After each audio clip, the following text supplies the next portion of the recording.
ఈరోజు క్యాబేజ్ పెసరపప్పు ఫ్రై చేసుకుందాం. క్యాబేజ్ ముక్కలుగా కట్ చేసుకుందాం. ఇప్పుడు ముక్కలుగా కట్ చేసుకున్న క్యాబేజ్ ఇలా చిన్న చిన్నగా ముక్కలుగా చేసుకోవాలి. ఉల్లిపాయలాగా. పోపుకు కావాల్సిన వెల్లుల్లిపాయలు, జీలకర్ర, ఎండుమిర్చి, కరివేపాకు, ఆవాలు, పచ్చిశనగపప్పు, మినపప్పు. ముందుగా ముగ్గురు పెట్టుకుని 3 స్పూన్ల వరకు ఆయిల్ వేసుకుందాం. ఉల్లిపాయలు, పచ్చిమిర్చి, 1 స్పూన్ ఆవాలు, పచ్చిశనగపప్పు, మినపప్పు, కొంచెం జీలకర్ర, ఎండుమిర్చి, కరివేపాకు, కొంచెం పసుపు. పోపు వేగిపోయింది. ఇప్పుడు క్యాబేజ్ ముక్కలు వేసుకున్నాం.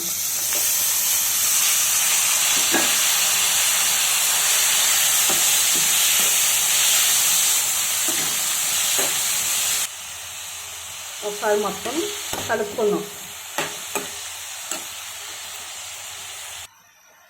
అరగంట ముందుగా నానబెట్టుకున్న పెసరపప్పు, 3-4 స్పూన్ల పెసరపప్పు. ఇప్పుడు ఇది కూడా యాడ్ చేసుకున్నాం. 5 మినిట్స్ ఫ్రై వేయించుకున్న తర్వాత ఇప్పుడు పెసరపప్పు వేసుకున్నాం. మొత్తం ఒకసారి కలుపుకున్నాం.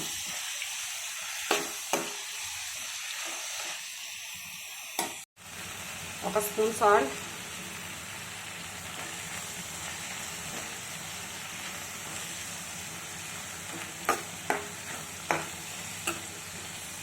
ఒకసారి బాగా కలుపుకుందాం.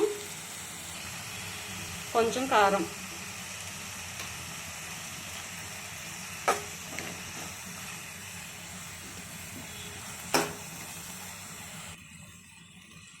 అది 15 నిమిషాలు బాగా ఫ్రై చేసుకోవాలి మూత పెట్టి.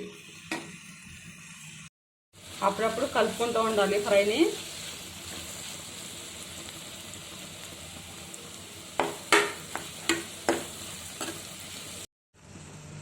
క్యాబేజీ పెసరపప్పు ఫ్రై రెడీ అయిపోయింది. ఇంకా మనం స్టవ్ ఆఫ్ చేసుకుందాం. చాలా ఈజీ, చాలా టేస్టీ. మీరు కూడా ట్రై చేయండి.